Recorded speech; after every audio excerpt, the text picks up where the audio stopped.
bukannya Polri nggak bisa. Hati-hati tuh. Ya kan? Dibekengi saya kira ya, dalam tanda kutip ya. Publik udah penasaran nih kan, greget ibaratnya gitu. Itu kalau misalkan diumbar di masyarakat, abis ditonjokin, gua menganggapnya rekayasa hukum. Kalau seandainya juga masyarakat ini tidak menekan pemerintah, ya, saya kira ini bakal dibiarkan. Pasti ada dalangnya. Cuman kita tunggu aja pemerintah, negara, atau kepolisian ya mampu nggak membedahi ini semua.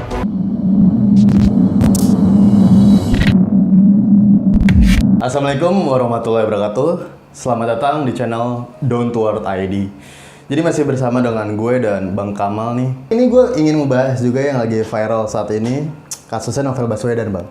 Iya. Jadi pelakunya ini dituntut 1 tahun, Bang. Kalau menurut lu gimana, Bang? Ya, kasus Novel Baswedan ini ya senior penyidik ya, KPK ya, tentu menjadi perhatian publik ya, karena dia seorang public figure, lalu kemudian mendapatkan kekerasan ya 2 tahun yang lalu ya. 2017. Iya, 3 tahun yang lalu dia disiram oleh air ya menggunakan air keras itu ya. Tentu menjadi perhatian publik karena memang di public figure, itu pertama. Yang kedua ya, ini Polri membutuhkan waktu 3 tahun ya kan, untuk membedah kasus ini. Dan itu pun saya kira bukannya Polri nggak bisa. Hati-hati tuh. Gue rasa Polri itu bisa, sanggup ya kan menangkap orang itu udah nggak perlu waktu 3 tahun seperti ini. Sesanggup nangkep Ferdinand tuh dikejar ke Bogor kan? Iya. Teroris aja bisa didetek kan sama Polri, apalagi cuman sekelas kriminal umum lah ya.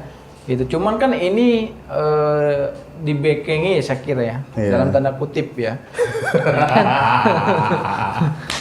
Sama backing yang luar biasa lah ya. Karena memang Novel Baswedan ini kan bekerja di instansi yang memang memberantas korupsi, dan yang orang-orang yang korupsi itu kan orang-orang elit politik semua. Orang yang mempunyai jabatan yang luar biasa, strategis kan gitu. Nah, kemungkinan yang nggak tahu peristiwanya atau motifnya apa ya. Yang jelas ini peristiwa hukum ya yang harus dituntaskan oleh Polri karena memang diamanahkan untuk menegakkan keadilan ya, membedah suatu peristiwa ya, hukum-hukum pidana dan lain sebagainya. Nah, cuman kan yang menjadi perhatian publik, kegelisahan publik itu ketika diponis ya kan 1 tahun itu. Ya kan? Anjir, gue nggak masuk di akal sih. Ya makanya orang itu udah buta ya kan, cacatnya seumur hidup, membedah kasusnya 3 tahun gitu kan.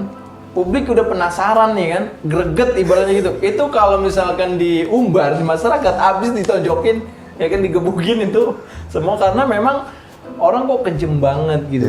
Orang seperti Novel Baswedan mendapatkan penegak hukum juga kan. Iya, makanya gitu. Tapi di samping itu, Bang, Novel Baswedan itu lagi menyelidik 5 kasus besar. Iya, makanya. IKTP, ada Akil Mukhtar dan semacamnya gitu. Iya. Ya karena dia mempunyai beban seperti itu ya, resiko ya Novel Baswedan itu sangat besar ya. Bahkan menjadi ancaman ya, nyawanya ya kan. Itu kan juga orang seperti Novel Baswedan juga harus diapresiasi. Benar. Karena pengabdiannya dia terhadap bangsa kan. Cuma kan di sisi lain karena ini banyak peristiwa-peristiwa hukum yang melibatkan elit-elit politik juga tidak mudah. Benar. Ya kan. Nah, sehingga kehati-hatian Novel Baswedan itu perlu ya kan. Karena dia sebagai penegak hukum ya, pemberantasan korupsi.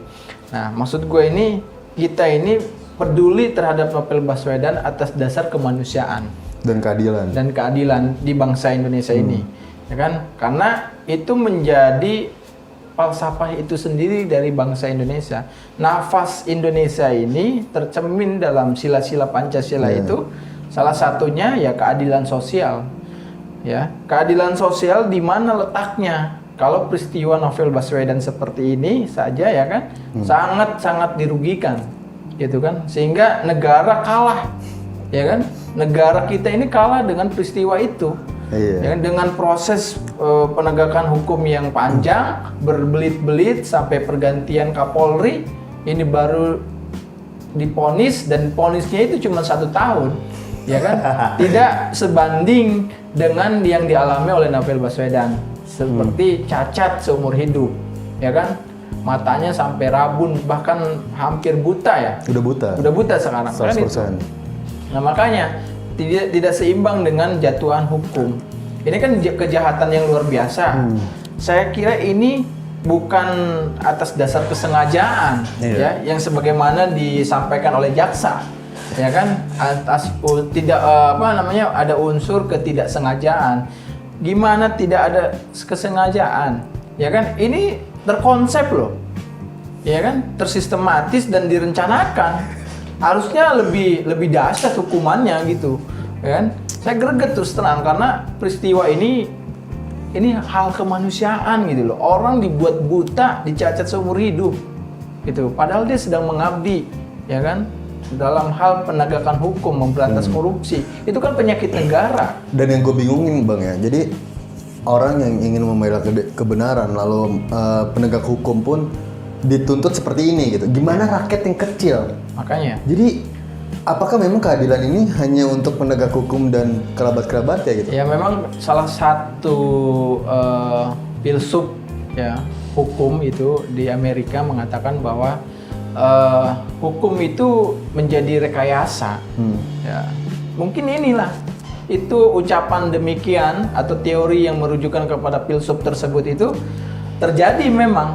Ternyata peristiwa hukum juga dibuat rekayasa. Karena kan ini menjadi perhatian publik. Negara nggak boleh lengah. Negara harus hadir menyelesaikan polemik ini. Benar.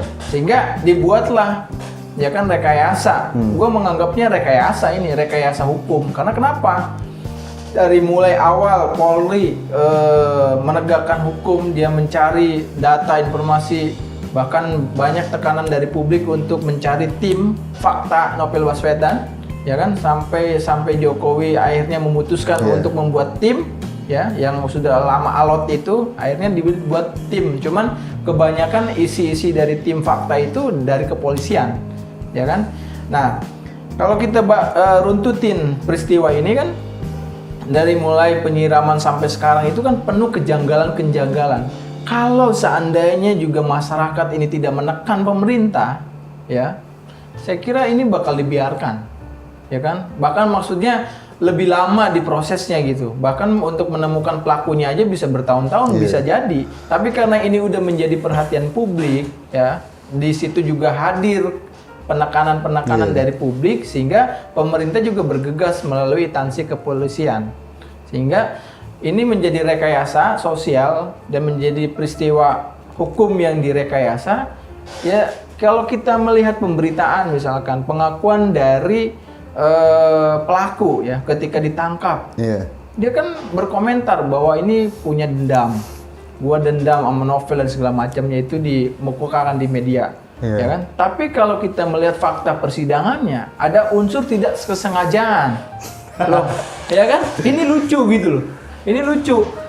Orang di awal dia sudah berstatement di media ya, di muka umum bahwa dia adalah mempunyai dendam terhadap Novel Baswedan, tetapi pada peristiwa atau fakta persidangan jaksa sendiri bilang ini tidak ada unsur kesengajaan atau tidak sengaja nyiram air ke muka Baswedan, Novel Baswedan naik motor gitu loh. Coba unsur tidak sengajanya di mana gitu? Orang subuh-subuh dia datang nyiramin air kan gitu.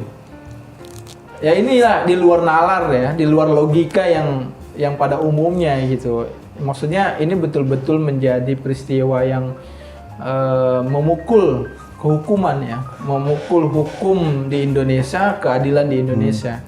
Nah Bang, gue ngelihat dari sisi gini ya, tapi sebelumnya ini gue mau menghormati instansi kepolisian ya, karena ini instansi yang paling jujur, yang paling baik Bang ya.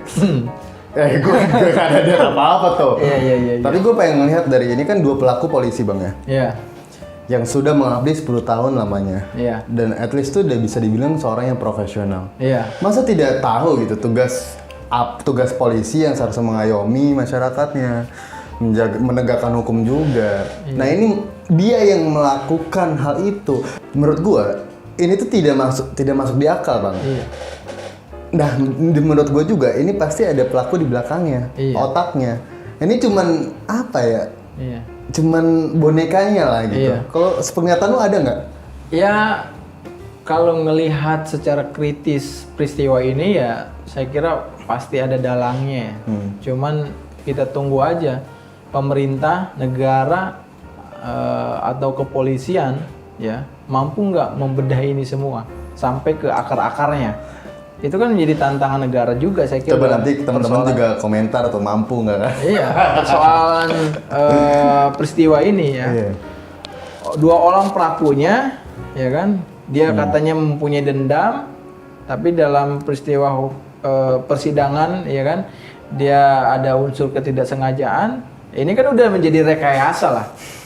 Orang nggak punya pemahaman tentang peristiwa-peristiwa hukum juga udah bisa menilai bahwa ini penuh kejanggalan, kan begitu. Iya. Ya kan, model saya gitu ya, bukan background hukum, melihat peristiwa ini ya jujur banyak kejanggalan kan gitu. Sebenarnya untuk memahami hal ini tuh nggak harus ngerti hukum. Makanya. Yang penting lu punya hati, punya nurani udah gitu. Maksud di akal nggak? Apalagi orang yang memahami hukum. Waduh. Ya kan, pasti banyak argumentasi lagi terkait dengan kejanggalan ini kan begitu.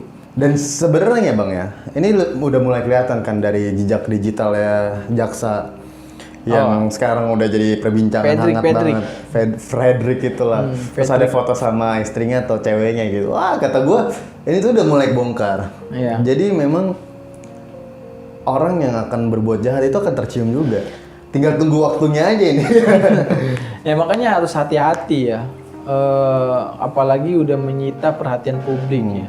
Hari ini ya dengan kemajuan media sosial itu ya ada negatif, ada positifnya juga ya. Pokoknya kalau sudah menjadi perhatian publik ya, pokoknya hati-hati aja.